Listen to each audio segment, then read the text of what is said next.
Frame में तीन दुनिया। नीचे हरे भरे खेत, बीच में बहती नदी और ऊपर बर्फ से ढके पहाड़। यही है ज़ंस्कार। आज की कहानी शुरू होती है पदुम से। जैसे ही वैली खुली, सामने हिमालय का एक और रंग दिखाई दिया।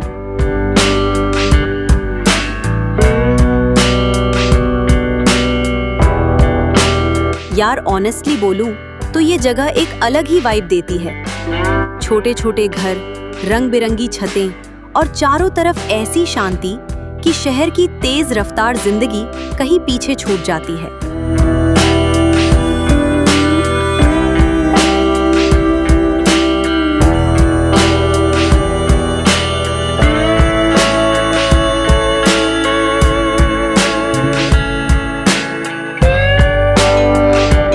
जहां शहर की भागदौड़ रुक जाती है, वहां से शुरू होता है ऐसा नजारा। ऊपर से पूरी वैली को देखकर बस एक ही बात मन में आती है, कितनी पीसफुल है ये जगह। इमेजिन रोज सुबह उठकर ऐसा व्यू देखने को मिले। सच में नेक्स्ट लेवल।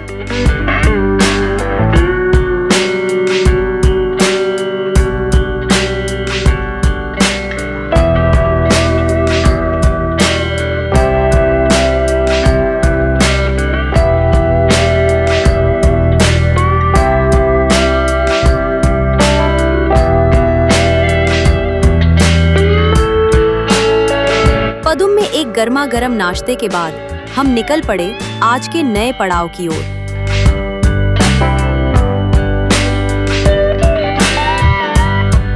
सामने आसमान साफ था, रास्ते खुले थे और ज़ंस्कार अपनी खूबसूरती दिखाने के लिए तैयार था।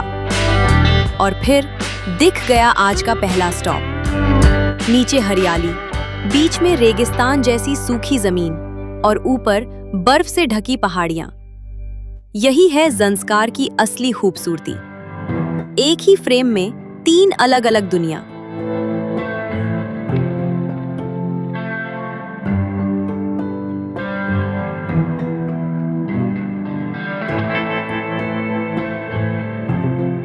गेट क्रॉस करते ही अब हम जा रहे थे कारशा मॉनेस्ट्री की तरफ।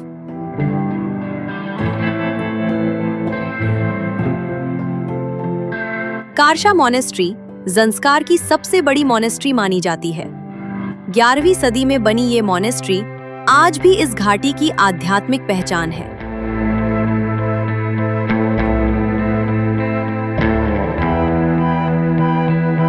अंदर एंट्री करते ही वाइब एकदम बदल गई। पॉजिटिव, पीसफुल और बेहद शांत। सफेद दीवारें, लकड़ी की खूबसूरत नक्काशी और रंग बिरंगी खिड़कियां इस जगह को एक अलग ही पहचान दे रही थी। मोनास्ट्री में एंट्री करते ही सामने जो व्यू था, आप खुद ही देख लीजिए। ऐसे नजारे हर दिन देखने नहीं मिलते।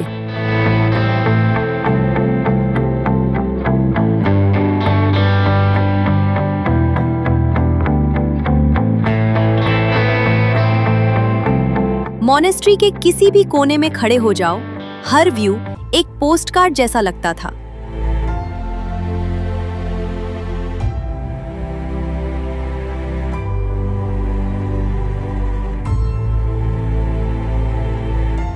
हम बस यूं ही एक कॉरिडोर से दूसरे कॉरिडोर तक घूमते रहे और हर बार लगता था कि इससे बेहतर व्यू अब नहीं मिलेगा, लेकिन अगला मोड़ हमेशा गलत साबित कर देता था।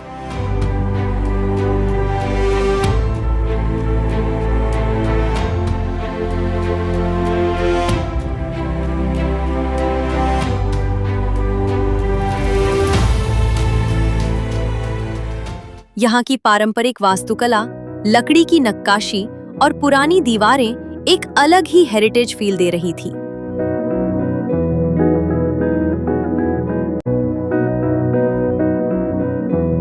जब हाथ में गर्मा गर्म नमकीन चाय हो और आंखों के सामने पूरा ज़ंस्कार, तब समझ में आता है कि असली सुकून किसे कहते हैं।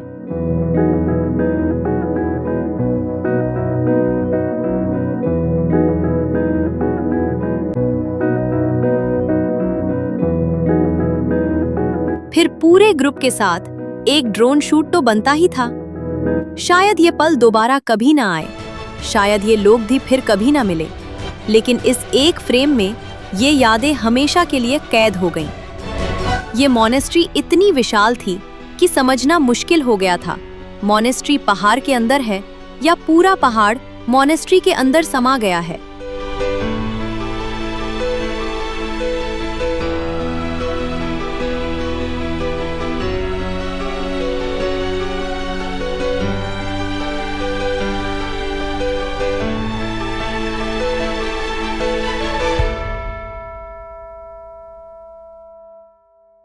अंदर की दीवारों पर बनी कलाकृतियां इतनी गहरी थीं कि हम कुछ देर बस खामोशी से उन्हें देखते रह गए। हर रंग, हर आकृति अपने अंदर सदियों पुरानी कोई कहानी समेटे हुए थी। ऐसा लगता था जैसे इन दीवारों पर सिर्फ चित्र नहीं, इतिहास उकेरा गया हो। जितना उन्हें देखते जाते, उतना ही उनमें खोते जाते। यहाँ की हवा में घुली प्रार्थनाएं मानो आपको 11वीं सदी में ले जाती हों। इन दीवारों पर बनी कहानियां आज भी अपना इतिहास सुनाती हैं।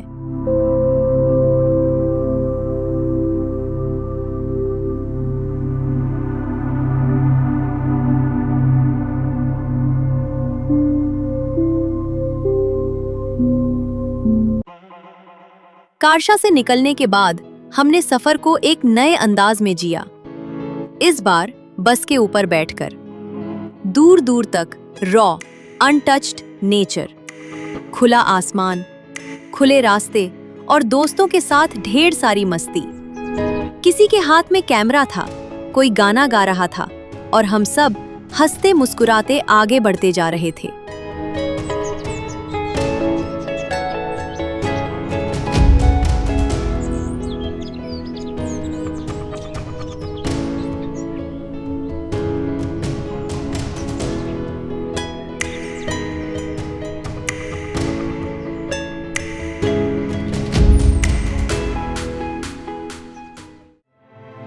अगला पड़ाव था शीला वाटरफॉल, ज़ंस्कार की वाइल्ड ब्यूटी का एक शानदार रूप। ऊंचे पहाड़ों से गिरता पानी और नीचे बनता एक नेचुरल पूल।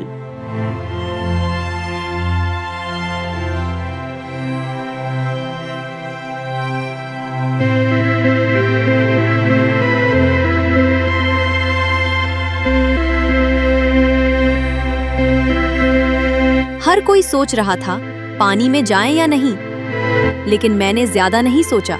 शूज निकाले और सीधा पानी में उतर गई। इतना करीब आकर शीला वाटरफॉल को सिर्फ देखना मुमकिन ही नहीं था।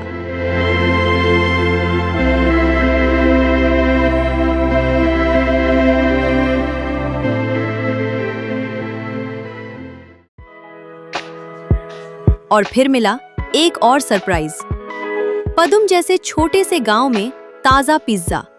और सच कहूं, इतना फ्रेश पिज्जा शायद पहले कभी नहीं खाया था।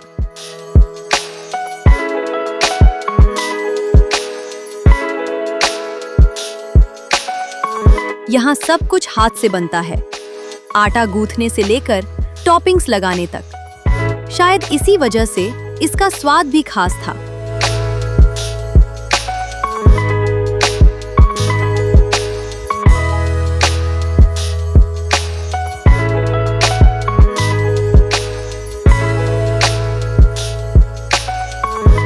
चॉपिंग करने के लिए कुछ लोगों की जरूरत थी और हमेशा की तरह वॉलंटियर्स तुरंत मिल भी गए। यही तो सफर की खूबसूरती है, कभी ट्रैवलर, कभी फोटोग्राफर और कभी शेफ। फिर क्या, कुछ ही देर में पूरी टीम किचन में उतर चुकी थी। कुछ देर बाद हम सब शेफ बन चुके थे।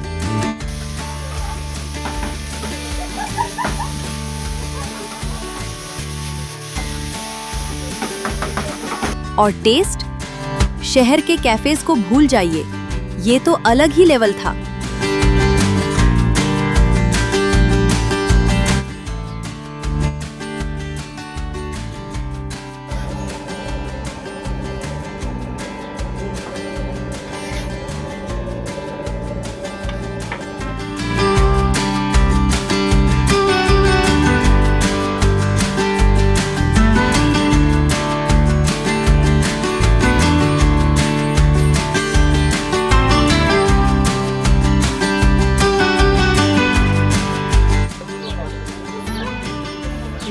पिज्जा है गाइस।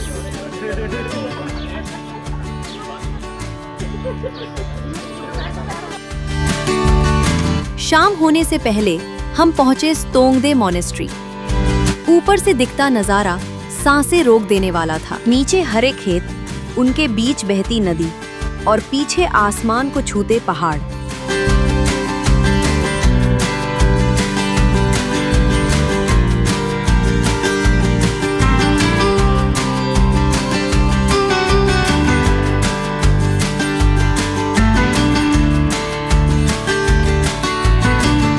दसवीं सदी में बनी ये मॉनेस्ट्री आज भी एक लिविंग हेरिटेज है।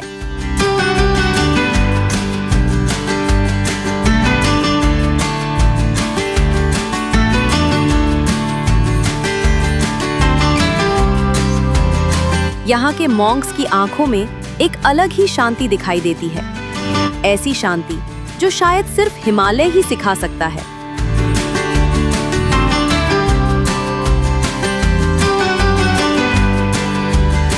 मैंने भी यहाँ एक प्रेयर फ्लैग बांधा, एक छोटी सी प्रार्थना के साथ कि हर ट्रैवलर को अपना स्तोंगदे मिले।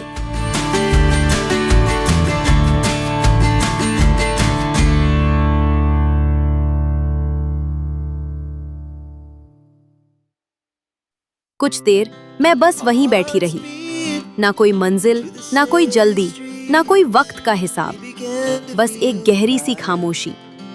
शायद यही वो सुकून है जिसे हम पूरी दुनिया में ढूंढते फिरते हैं।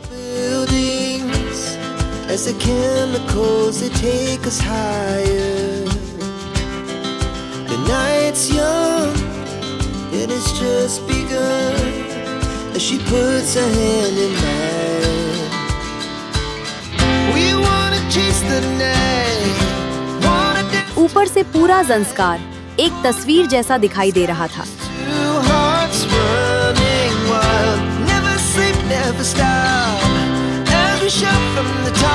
और फिर हम लौट आए पदुम। सूरज ढल रहा था और घाटी सुनहरे रंग में रंग चुकी थी। ऐसा लग रहा था जैसे किसी फिल्म का आखिरी सीन चल रहा हो। लेकिन हमारी कहानी अभी खत्म नहीं हुई थी, क्योंकि ज़ंस्कार हर दिन एक नई कहानी सुनाता है।